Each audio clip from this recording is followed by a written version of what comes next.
तो कुछ दिन पहले बिहार के कैमूर जिला से एक वीडियो सामने आया था, जहां पर एक आदमी अपनी गर्भवती महिला को ठेले पर बैठाकर हॉस्पिटल लेकर जा रहा था, क्योंकि उस आदमी को सही वक्त पर एम्बुलेंस नहीं प्रोवाइड किया गया था। अब यह वीडियो जाहिर तौर पर किसी और स्टेट का होता तो यह एक बहुत बड़ा मुद्दा बनता कि आखिर ऐसी क्या परिस्थिति पैदा हो गई कि किसी आदमी को अपनी गर्भवती महिला को ठेले पर बैठाकर हॉस्पिटल लेकर जाना पड़ा था। लेकिन यह वीडियो बिहार के एक छोटे से जिले से आया है, तो किसी को भी इस वीडियो से कुछ खास फर्क पड़ नहीं रहा है। फिर भी इस वीडियो ने यह तो बता दिया कि भले ही नीतीश सरकार स्वास्थ्य विभाग पर करोड़ों रुपए खर्च करने का दावा करे, पर जमीनी हकीकत कुछ और ही है। इसीलिए हमने भी सोचा कि क्यों ना बिहार के हेल्थ सिस्टम के बारे में बात किया जाए। 2022 में कंप्ट्रोलर एंड ऑडिट जनरल यानी कैग ने बिहार असेंबली में एक रिपोर्ट सबमिट किया था, जिसमें उन्होंने बिहार के 5 डिस्ट्रिक्ट हॉस्पिटल पर स्टडी किया था,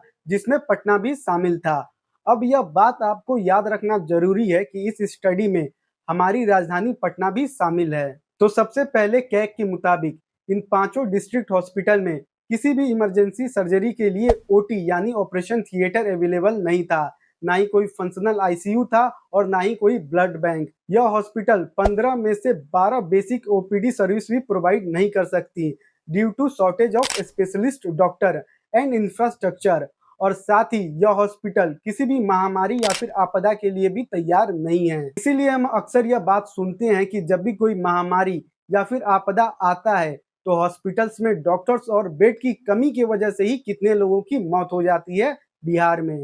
इन पांचों हॉस्पिटल में ड्रग्स की 80% कमी थी, डॉक्टर्स की 60% कमी थी, पैरामेडिक्स की कमी 74% से 92% की थी और नर्सेस की कमी कहीं कहीं 7% तो कहीं कहीं 94% की कमी थी और साथ ही बेड्स की कमी 90% तक की थी। सिर्फ बिहार की राजधानी पटना के डिस्ट्रिक्ट हॉस्पिटल की बात करें तो यहाँ पर 1280 बेड्स होने चाहिए 54 लाख पॉपुलेशन के लिए अकॉर्डिंग टू 2011 सेंसस, लेकिन पटना के डिस्ट्रिक्ट हॉस्पिटल में सिर्फ 100 बेड्स अवेलेबल थे। तो हमारे राजधानी की ही यह हाल है तो बाकी जिलों से हम क्या ही उम्मीद रखें। और अगर आप अब यह जानना चाहते हैं कि यह स्टडी किन 5 डिस्ट्रिक्ट हॉस्पिटल पर हुए हैं, तो उनके नाम है पटना, हाजीपुर, बिहार शरीफ, मधेपुरा और Jehanabad. Indian public health standard के हिसाब से कम 22 बेड्स होने ही चाहिए किसी भी डिस्ट्रिक्ट हॉस्पिटल में पर 1 लाख पॉपुलेशन के लिए, पर बिहार के डिस्ट्रिक्ट हॉस्पिटल में सिर्फ 6 बेड अवेलेबल है पर 1 लाख पॉपुलेशन के लिए अकॉर्डिंग टू नीति आयोग। इसीलिए डिस्ट्रिक्ट हॉस्पिटल की लिस्ट में बिहार का रैंक सबसे लोवेस्ट है। अब आप जरा खुद सोचिए, जिस राज्य का स्वास्थ्य विभाग खुद ही आईसीयू में हो, क्या वहां के लोग सरकारी अस्पताल में अपना इलाज कराने जाएंगे?